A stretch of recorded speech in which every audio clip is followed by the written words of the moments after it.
अपने जल और अपने जंगल को बचाने के लिए जो विरोध प्रदर्शन कर रहे हैं कि लोग शायद सोचते हैं कि जो मंच पे खड़े होकर बोल रहे हैं वो बहुत पैसे वाले हैं। आज सरकार कहती है कि इस आदिवासियों की जमीन छीन ली जाए, तो उनके हक से हटा देने का काम सरकार कर रही है। अगर ये जमीन नहीं रहेगी, आने वाली वो जो पीढ़ी है उस पीढ़ी का भविष्य क्या होगा? जब तक लड़ाई चलते रहेगी तब तक हम लड़ाई करते रहेंगे। अपने संपत्ति और अपनी जमीन को, अपने जल और अपने जंगल को बचाने के लिए ये आदिवासी मूलवासी आज इस जगह पर जो विरोध प्रदर्शन कर रहे हैं, यूँ तो कहा जाए जिस तर्ज पे कि लोग शायद सोचते हैं कि जो मंच पे खड़े होकर बोल रहे हैं वो बहुत पैसे वाले हैं। लोग सोचते हैं कि मंच पे खड़े होकर के जो आवाज़ दे रहे हैं, जिनकी आवाज़ इतनी बुलंद है, उनके पास इतना धन दौलत और इतनी संपत्ति है कि इस तरीके का कार्यक्रम, इस तरीके का जो आयोजन है वो अपनी पैसे से कर रहे हैं। लेकिन हम आपको बताना चाहते हैं, जितने लोग यहाँ पर दिख रहे हैं, चाहे वो बूढ़े हो, चाहे वो बुजुर्ग हो, चाहे वो माता पिता हो, चाहे वो कोई भी हो, हर एक लोगों ने इस कार्यक्रम के लिए, इस जगह के लिए मालूम है थोड़ा थोड़ा करके अपना एक योगदान दिया है। आप हमारी नज़रों के सामने देख सकते हैं, ये एक छोटा सा इनका योगदान है, एक कंट्रीब्यूशन है। और मालूम है जितना इनसे बन पड़ता है, ये बेचारे जिस भी तर्ज में हैं, जितना इनसे बन पड़ता है वो उतना करते हैं। चाहे 1 रुपये हो, चाहे 2 रुपये हो, चाहे 5 रुपये हो, इनका इतना जितना भी जिनसे भी जितना भी बनता है वो अपने तर्ज पे करते हैं। और यहाँ की जितनी भी खर्च होती है, ये सारे खर्च को इस जगह से, इन सारी चीज़ों से, ये इस दान से, या फिर ये कहा जाए ये जो ऑफरिंग है, इससे ये पूरा करते हैं। ये है आदिवासी मूलवासियों की सभ्यता, ये है हम आदिवासियों के पहचान। और आज सरकार कहती है कि इस आदिवासियों की जमीन छीन ली जाए। आज सरकार कहती है कि आदिवासियों का उनका अस्तित्व हटा दिया जाए।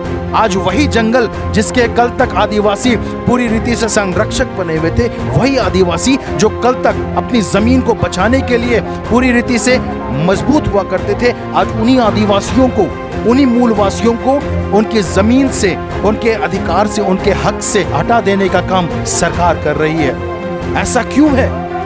ऐसा क्यों है? इस सवाल का जवाब जो है वो जवाब किसी और को नहीं, लेकिन हमारी खुद की सरकार को देना होगा। यहाँ पर जितने लोग हैं, जितनी भावी पीढ़ी के युवा हैं, यहाँ पर जितने बच्चे हैं, जिनका भविष्य कल क्या होगा, अगर ये ज़मीन, जिस ज़मीन पर हम और आप खड़े हैं, जिस ज़मीन की चर्चा हम कर रहे हैं, ये ज़मीन जो है, अगर ये ज़मीन नहीं रहेगी तो मालूम है कल आने वाली वो जो पीढ़ी है, उस पीढ़ी का भविष्य क्या होगा।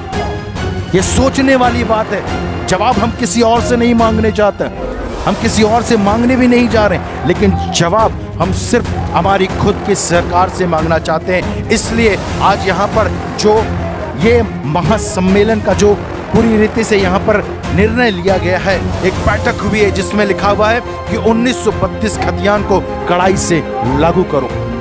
ये 1932 के खतियान में मालूम है इसकी जो तर्ज है, इसकी जो बातें हैं, आज इसकी आग आप रांची से भी देखेंगे, आपको देखने को मिलेगी कि 1932 के खतियान की मांग हो रही है।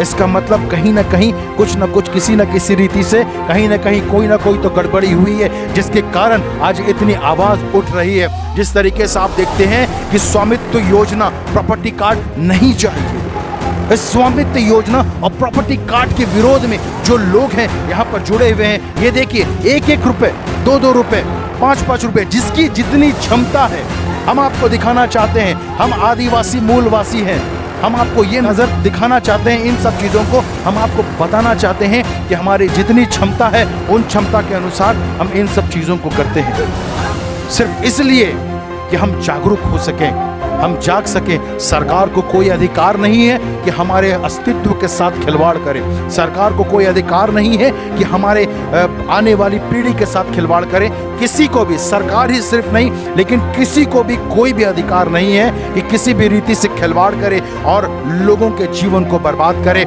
इसलिए इनका ये निर्णय है और इन्होंने इन बातों को कहा है कि संपत्ति कार्ड, प्रॉपर्टी कार्ड नहीं चाहिए। हमारे बीच में जो है हम इनसे थोड़ा सा संक्षिप्त में जानना चाहेंगे। जो आज आपने धरना प्रदर्शन किया है कि स्वामित्व योजना प्रॉपर्टी कार्ड नहीं चाहिए, ये प्रॉपर्टी कार्ड स्वामित्व योजना है क्या? ये आप अपने नजरिए से बताएं, आप क्या सोचते हैं इसके? स्वामित्व कार्ड नहीं चाहिए हम लोग, 1932 का खतियांग में लागू करने की आवश्यकता है। आप जो कह रहे हैं कि संपत्ति कार्ड नहीं चाहिए, ऐसा आपके गांव में, जैसा कि हम शुरुआत से कह रहे थे कि सुन रहे हैं कि प्रॉपर्टी कार्ड जो है, इस कार्ड के ज़रिए जो भी ज़मीनें होती हैं उस ज़मीन में सरकार लोन देता है, ठीक है, लोन देता है, तो क्या वो लोन का लाभ आप नहीं उठाना चाहते? नहीं चाहिए हम लोग को, क्यों नहीं चाहिए? क्योंकि हम लोग को परदादा लोग ज़मीन बचा के रखा है, तो उसको हम लोग भी बचा के रखेंगे। मतलब कहा जाए कि आप अपनी ज़मीन को बचाना चाहते हैं और आप पूरी रीति से इसकी लड़ाई में शामिल हैं। ये शामिल है। तो आप आगे तक कितनी दूर तक इस लड़ाई को और कितना ज़ोरदार करना चाहते हैं?